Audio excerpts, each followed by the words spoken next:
ये बात आप जरूर स्वीकार करें कि सोते समय आपको बहुत सावधान रहना है। और प्रायः गलती सोते समय करते हैं उपासक की, कोई प्रपंच की बात याद करते हुए या मोबाइल देखते हुए या कोई गंदी चेष्टाओं का आपकी रात बेकार चली जाएगी।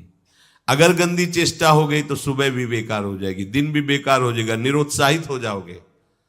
सोते समय आपको समय नहीं देना व्यर्थ चिंतन का। उसी समय विषय चिंतन होता है, उसी समय विषय भोग की आकांक्षा जागृत होती, उसी समय विषय देखने की इच्छा होती। मोबाइल है तो जिस समय आप अपनी शैया पर जाएं स्विच ऑफ कर दें।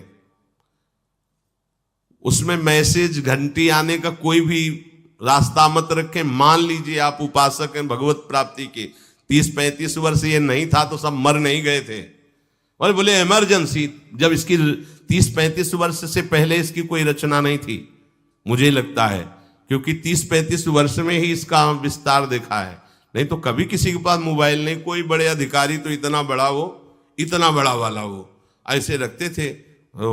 नहीं तो मोबाइल तो हमें लगता है 30-35 वर्ष। तो फिर इमरजेंसी कैसे चलती थी? कैसे चलती थी इमरजेंसी? और आप ब्रह्मा हो क्या कि इमरजेंसी संभाल लोगे? स्विच ऑफ करो। जो सब इमरजेंसी संभालने के लिए तैयार रात दिन न सोता है, वो हर समय जागृत रहता है, वो हमारा आराध्य देव है। स्विच ऑफ करो, चिंतन लगाओ श्री जी का। क्या तुम देखना चाहते हो? प्रिया प्रीतम के सिवा और कुछ क्या देखना चाहते हो? वो तो सुभग सुंदरी सहज सिंगार, सहज शोभा सर्वांग प्रति सहज रूप वृषभानुनंदिनी। हमारी स्वामिनी जी की सुंदरता छुपाने के लिए आभूषण पहनाए जाते हैं, औरों को तो आभूषण सुंदरता बढ़ाने के लिए। यहां छवि के छिपाए बे को ऐसे के दास होके क्या देखोगे मोबाइल में? क्या देखना चाहते हो? वासना की क्रीड़ा, और तुम उस क्रीड़ा को देखना चाहते हो? परमार्थ के पथिक हो। देखना है तो प्रभु को देखने की वृत्ति रखो, अन्यथा मूंद लो आंखें। प्यारे, महान फल प्राप्त करोगे। सबसे प्रार्थना है एकांत में मोबाइल रूपी दुश्मन से बचो।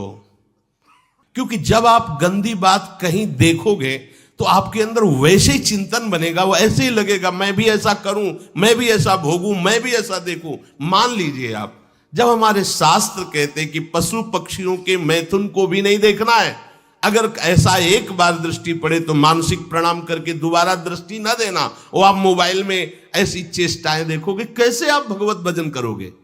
कैसे भगवत प्राप्ति का उद्देश्य रख पाओगे? ये कलयुग की बहुत महीन चाल है कि उसके बिना काम नहीं चलेगा और हम तुम्हें काम से युक्त कर देंगे।